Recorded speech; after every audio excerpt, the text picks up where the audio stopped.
Life has a strange way of connecting broken pieces, sometimes weaving them together into something more beautiful than they were before. When Ethan Walker, a 42-year-old tech CEO, pulled his black sedan to the side of the road one rainy evening, he thought he was just helping a stranger in need.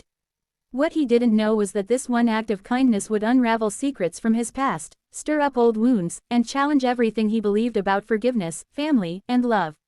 Ethan had built his entire empire from nothing.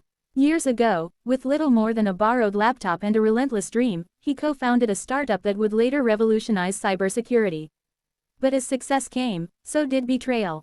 His former partner and closest friend, Richard Hale, blindsided him by stealing investors, manipulating contracts, and nearly collapsing Ethan's company. The betrayal cost him millions and years of rebuilding. More than the money, it cost him trust. Ethan swore he would never let his guard down again. On this stormy night, though, he wasn't thinking about the past. He was thinking about his son, Noah, who had grown quiet and withdrawn since the passing of his mother 2 years earlier.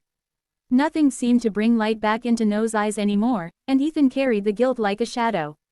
He was so consumed with running the company and keeping his son afloat that he never imagined one unexpected encounter could change everything. Through the sheets of rain, he saw them, a woman standing by a broken-down van, shielding 4 young girls beneath her arms. Their clothes were soaked, their hair plastered to their faces, but it was the look in their eyes that struck him most, fear mixed with quiet resilience. Ethan rolled down his window, hesitated for only a second, and then stepped out. "Do you need help?" he asked. The woman looked up, her face pale under the dim streetlight. "The van died. We don't really have anywhere to go." Her voice carried exhaustion, the kind that comes from too many battles fought alone. Without a second thought, Ethan offered them warmth, food, and a place to stay for the night. He told himself it was temporary, just a gesture of human decency. But when the girls curled up on the couches of his modern yet lonely house, when laughter echoed faintly through halls that had long been silent, Ethan felt something he hadn't in years: life. Over the days that followed, Noah bonded with the girls, especially the youngest, who insisted on sharing her crayons with him. For the first time since his mother's death, Noah laughed. It was small, fleeting, but Ethan noticed. He began to see how much healing could come from companionship, from the simple presence of others who carried their own scars. But then came the revelation, like a slow-burning fuse reaching its explosion. The woman's name was Claire. At first, Ethan only knew fragments. She had left a painful marriage, she had been struggling to keep her daughters safe, and she wanted nothing more than to give them a chance at a better life. But when Ethan finally pieced together her full story, his world shifted beneath him. Claire wasn't just any woman.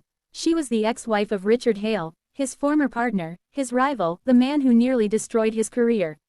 The realization left Ethan reeling. Was this fate's cruel joke?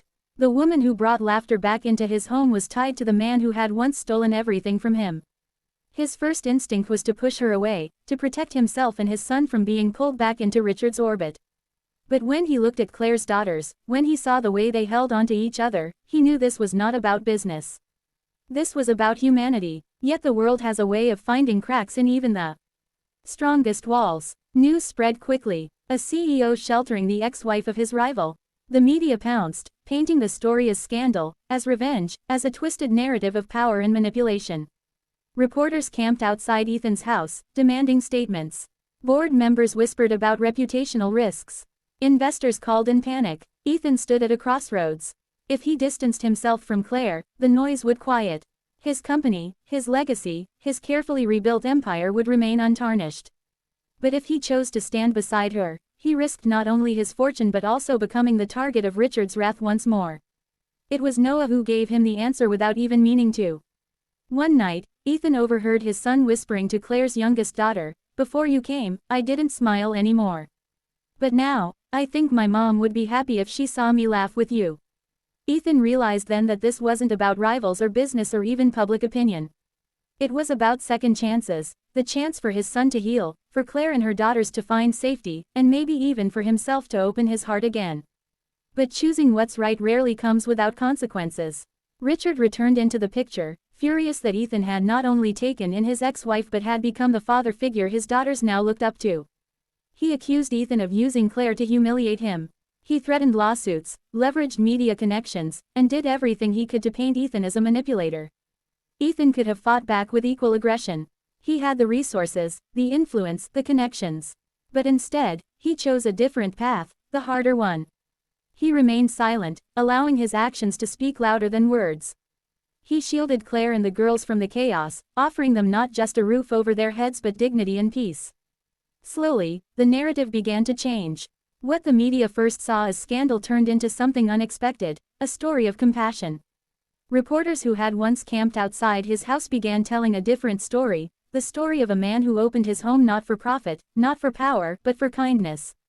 Public opinion shifted, and instead of criticism, Ethan began to receive letters from families, from children, from people who had been touched by the courage it takes to care when the world tells you to look away.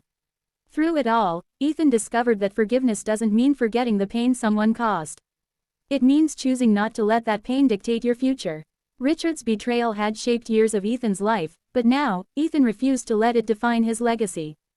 His true legacy wasn't his company, or his wealth, or the empire he had built brick by brick. It was the lives he touched, the hearts he helped heal, and the love he allowed back into his own home. Claire, too, found her strength again. No longer the woman broken by years of fear and silence, she began to rebuild herself alongside Ethan.